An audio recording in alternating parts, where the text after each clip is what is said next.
आता विषय कसा भावांनो, दूध वाटत होतो, एक मुलगा गेला रस्त्याने आणि मला हसतोय. मग मी म्हटलं काय आलं दादा हसायला? अरे काय म्हणे तुम्ही दूध आले म्हणे. आणि तेवढ्यात त्याच्या बाजूनं त्याचे पप्पा आले आणि म्हणे काय झालं म्हणे बाळा, काय विषय? मी म्हणलं काका काय नाही असं बोलत होता तो.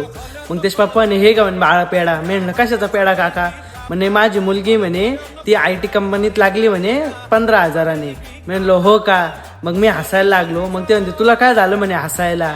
म्हणे काका जी तुमची मुलगी 15,000 IT कंपनीत लागली का? म्हटलं तेवढं ते नुसतं माझ्या गडीला पेमेंट आहे म्हणलं, ते पण दर महिन्याला. मग तो काय म्हणतो म्हणे माहिती का, ते काका म्हणतात म्हणे जाऊ दे म्हणे मुलीचं तर, पण हा मुलगा आहे म्हणे याला लावतो का म्हणे तुझ्या गोट्यावर शेण फेकायला. म्हणून सांगतो भावा, दूध आलेला कधी कमी समजायचं नाही आणि आम्ही दूध धंदा करतोय म्हणून आम्हाला कधी हसायचं नाही. भले भले रिटायर झालेत पण इथवर नाही आले. त्यामुळे सांगतो भावा नाद कर पण नादी नको लागू. # दूध उत्पादक. चांगला चांगल्यांना घोडा लावतो आम्ही. भल्या भल्याची वाटणी लावली ग